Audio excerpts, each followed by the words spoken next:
اور اس اجلاس کے اندر ایک قرارداد متفقہ طور پر منظور کی گئی اور وہ قرارداد اسٹیٹ بینک آف پاکستان سے متعلق بھی تھی۔ اب آج وفاقی کابینہ کا اجلاس بھی بلایا گیا ہے اور وفاقی کابینہ کے اجلاس کے اندر یہ جو اقدام سپریم کورٹ آف پاکستان نے کیا ہے، یقیناً وفاقی کابینہ اس کو مسترد بھی کرے گی اور اس کے آگے بند بھی باندھا جائے گا۔ یعنی اس وقت شہباز شریف صاحب کی سربراہی میں چلنے والی پی ڈی ایم حکومت دکھائی یہ دے رہا ہے کہ خاصی متحرک ہوئی ہے، اور اسی وجہ سے شہباز صاحب نے اپنا جو سعودی عرب کا وزٹ ہے، نہ صرف شہباز صاحب نے بلکہ سینیٹر اسحاق ڈار صاحب نے بھی جانا تھا، لیکن انہوں نے اس کو پوسٹ پون کر دیا ہے۔ یعنی اندازہ لگایا جا سکتا ہے کہ اس وقت ملک میں پولیٹیکل ہیپننگ کس قدر زیادہ ہے۔ ابھی تو مطلب بادی نظر میں یہ دکھائی دے رہا ہے کہ سپریم کورٹ آف پاکستان یا پاکستان تحریک انصاف اس وقت فرنٹ سے لیڈ کر رہے ہیں، یا اس وقت وہ جو کچھ کر رہے ہیں اپنی مرضی کے فیصلے کرا رہے ہیں۔ انہوں نے باؤنڈ کر دیا اسٹیٹ بینک کو، وہ پیسے بھی لے آئے گا، 21 ارب کا انتظام بھی ہو جائے گا اور پنجاب کے اندر الیکشنز بھی ہو جائیں گے۔ لیکن یہ اتنی سادہ بات نہیں ہے اور نہ ہی ایسا ہوتا ہوا دکھائی دے رہا ہے۔ میں یہ کیوں کہہ رہا ہوں؟ میں اس لیے کہہ رہا ہوں کہ حکومت ابھی بڑے تحمل سے کام لے رہی ہے، بڑی بردباری سے کام لے رہی ہے، ابھی بڑی ہومیوپیتھیسٹی کے ساتھ کام لے رہی ہے، جارحانہ اننگ کھیلتی ہوئی دکھائی نہیں دے رہی۔ لگتا یہ ہے کہ حکومت ابھی تک جو کچھ کر رہی ہے وہ آئین اور قانون کے دائرہ کار میں رہتے ہوئے کھیلنے کی کوشش کر رہی ہے۔ کوئی ایسا انتہائی اقدام حکومت نہیں اٹھانا چاہتی، حالانکہ سپریم کورٹ آف پاکستان کی طرف سے حکومت کو اشتعال دلانے کی بھرپور کوشش کی جا رہی ہے، اور دیکھنا یہ ہے کہ پہلے غیر آئینی اقدام کون کرتا ہے۔ یعنی حکومت جارحانہ اننگ کھیلتے ہوئے کوئی ریفرنس کی بات کرتی ہے، لوگوں کو باہر نکالنے کی بات کرتی ہے، سپریم کورٹ کے ججز کا دھڑن تختہ کرنے کی بات کرتی ہے، یا سپریم کورٹ کی طرف سے پہلے کوئی کنٹیمپٹ والا جو معاملہ ہے وہ انیشیٹ کیا جاتا ہے۔ یعنی یہ گیم آف نروز ہے، اور اس گیم آف نروز کے اندر بظاہر یہ لگ رہا ہے کہ حکومت بڑی ڈیفینسو ہے، لیکن حکومت ایک اسٹریٹجی کے تحت، ایک حکمت عملی کے تحت بڑے تدبر کا مظاہرہ کر رہی ہے۔ نہ صرف تدبر بلکہ بڑے تحمل کا مظاہرہ بھی کیا جا رہا ہے، اور وہ اس لیے کیا جا رہا ہے کہ اس وقت جو پاکستان کی اکنامک سچویشن ہے اس میں آئی ایم ایف کے ساتھ جو ہمارے معاملات ہیں اب لگ یہ رہا ہے کہ بڑے میچور ہونے کے قریب ہے، یعنی فائنل سٹیجز کے اوپر ہے۔ وہ اس لیے ہے کہ جو گارنٹیز کل ہمیں یو اے ای کی طرف سے آئی ہیں، سعودی عربیہ کی طرف سے آئی ہیں، چینی کمرشل بینکس کی طرف سے جو $500 بلین رہتا تھا وہ بھی آ گیا ہے۔ اس کے بعد یہ جو شیورٹیز جو ایک پری کنڈیشن تھی آئی ایم ایف کی کہ پہلے آپ دوست ممالک سے پیسوں کی یقین دہانی کرائیں، اس کے بعد ہم آپ کو $1.2 بلین کی ٹرانچ دیں گے۔ تو اب یقین دہانی جب آ گئی ہے تو اب کوئی چارہ نہیں ہے آئی ایم ایف کے پاس کہ وہ $1.2 بلین کی جو ٹرانچ ہے وہ اس کو ایشو کرے، اور آئی ایم ایف کا ممبر ہے اوبویسلی پاکستان۔ ایسا نہیں ہو سکتا کہ اتنا زیادہ پریشر جو ہے اس کے باوجود اب آئی ایم ایف پھر کوئی اس کو پرلونگ کرے یا ڈیلے کرے، ادروائز تو یہ پھر بڑا اسٹریٹجک نوعیت کا معاملہ ہو جائے گا، اور اس میں صاف نظر آئے گا کہ جو عالمی اس وقت صف بندی ہو رہی ہے اس کے اندر شاید آئی ایم ایف امریکہ کے زیر تسلط اور زیر اثر کام کر رہا ہے۔ لیکن ایسا ہوتا ہوا at this point in time کم از کم مجھے دکھائی نہیں دے رہا ہے۔ مجھے یہ لگ رہا ہے کہ عید کے بعد اس حکومت کے لیے اچھی خبریں آنے کا سلسلہ شروع ہو جائے گا، اس سے زیادہ دور کی بات نہیں ہے۔ یہ چند روز کی بات جب میں نے کی ہے اور سائر لدھیانوی کو کوٹ کیا ہے کہ چند روز اور، تو اس کا مطلب یہ ہے کہ بس اب چند دنوں کی بات ہے، چند ہفتوں چند مہینوں کی بات بھی نہیں ہے بلکہ چند دنوں کی بات ہے، اور یہ پہیہ آپ کو الٹا گھومتا ہوا دکھائی دے گا۔ اور آپ دیکھیں گے کہ سپریم کورٹ آف پاکستان میں بیٹھے ہوئے وہ ججز جو اس وقت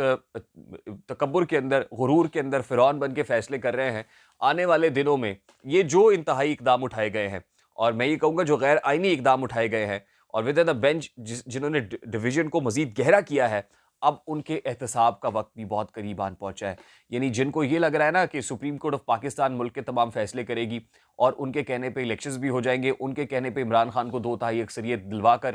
واپس بھی لے آیا جائے گا، تو میرا خیال ہے کہ ان کی خام خیالی ہے جو ان کو دور کر لینی چاہیے۔ اگر وہ دور نہیں کر سکتے تو آنے والے دنوں میں وقت خود دور کر دے گا، اور اس کے بعد ہوگا وہی جو اس وقت آصف علی زرداری صاحب کہہ رہے ہیں۔ اور آصف علی زرداری کا انٹرویو حامد میر صاحب کے ساتھ کل آپ نے سنا ہوگا، انہوں نے کچھ ماضی کے احوال بھی بتائے ہیں اور مستقبل کی باتیں بھی کی ہیں۔ وہ تقریباً مور اور لیس ویسی ہی باتیں ہیں جو آصف علی زرداری نے بھی کی،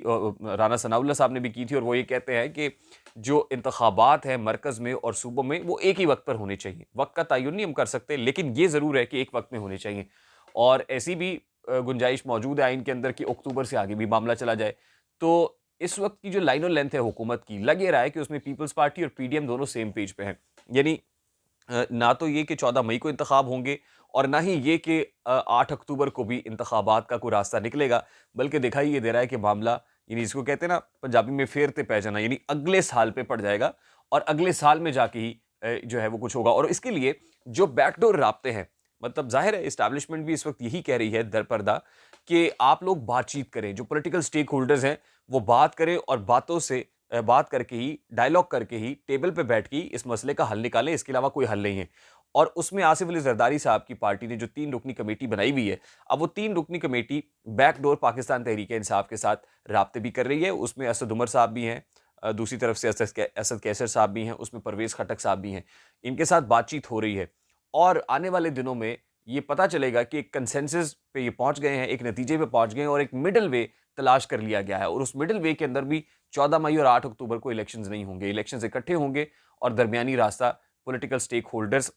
ان مذاکرات کے ذریعے سے اگلے آنے والے دنوں میں نکال لیں گے۔ اور یہ جن کو لگ رہا ہے کہ ملک کے اندر انارکی ہوگی، انتشار ہوگا، کیوس ہوگا، انقلاب ہوگا، اور پھر سپریم کورٹ کے اوپر پھر جا کے اپنے گندے کپڑے کو ہی لٹکائے گا، یا پارلیمان کے اوپر لٹکائے گا، یا پی ٹی وی کے اوپر حملہ کرے گا، تو ایسا نہیں ہے۔ آل دو آج کچھ ایسی ٹویٹس میری نظر سے گزری ہیں، عادل راجہ کی بھی اور فواد چودھری صاحب کی بھی، جس میں وہ انقلاب کی بات کر رہے ہیں، جس میں وہ اپنے لوگوں کو اشتعال دلانے کی بات کر رہے ہیں۔ آپ کو پتہ ہے اشتعال دلایا ایک ہی طریقے سے جاتا ہے، جس میں وہ یہ کہتے ہیں کہ عمران خان کو مار دیا جائے گا، اور پھر اب وہ کہتے ہیں کہ عمران خان کا جو عدت والا معاملہ ہے نا جی، وہ اس لیے اس کو زیادہ پرومیننٹ کیا گیا ہے کہ کچھ مذہبی لوگوں کو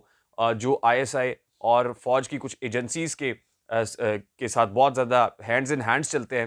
ان کو تیار کیا جا رہا ہے، اور عید کے دنوں میں عمران خان کے اوپر حملہ کرانا مقصود ہے۔ حملہ کرایا جائے گا اور ملک کے اندر ایمرجنسی نافذ کر دی جائے گی۔ اس سے پیشتر کہ ایسا ہو، عوام اپنے حقوق کے لیے سڑکوں پر نکلیں، یعنی عوام کو اشتعال دلا کر اپنے ہی اداروں کے خلاف بھڑکانے اور ان کے خلاف کھڑا کرنے کی کوشش کی جا رہی ہے۔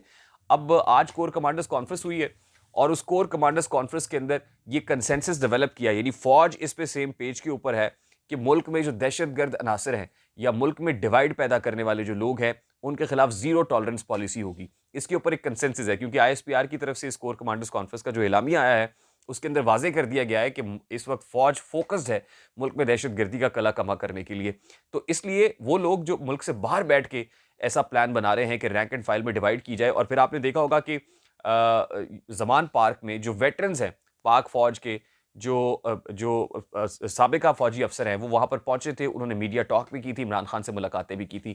اور وہ وہی لوگ ہیں جن کا تعلق امجد شعیب اسکول آف تھاٹ سے ہے، جو بہت زیادہ اس وقت تلملا رہے ہیں امجد شعیب کی گرفتاری کے اوپر بھی، اور وہ فوج کے اندر بیٹھے ہوئے جو جونیئر آفیسرز ہیں ان کو بھڑکا بھی رہے ہیں، کوشش کر رہے ہیں کہ وہ جنرل عاصم منیر کے خلاف ہو جائیں۔ یہ وہ عناصر ہیں، ان کو پہچان لے کے جو ملک کے اندر جو ہے وہ ریاستی اداروں کو کمزور کرنا چاہتے ہیں، اور الٹیمیٹلی ریاست کو کمزور کرنا چاہتے ہیں۔ لیکن کل ہی ویٹرنز کی ملاقات جنرل عاصم منیر کے ساتھ بھی ہوئی ہے، اور انہوں نے ان پر اپنے اعتماد کا اظہار بھی کیا ہے۔ تو اس لیے دکھائی یہ دے رہا ہے، اگر ڈاٹس کو کنیکٹ کریں، کہ یہ جو لوگ اس وقت کانسپریسی کر رہے ہیں یا کمزور کرنے کی کوشش کر رہے ہیں ریاستی اداروں کو، الٹیمیٹلی ان کے گرد شکنجہ سخت ہو رہا ہے، اور آنے والے چند دنوں میں آپ کو ان کا احتساب بھی ہوتا ہوا دکھائی دے گا۔ مجھے ریحان طارق کو اجازت دیجیے، اپنا بہت سارا خیال رکھیے گا۔ السلام علیکم۔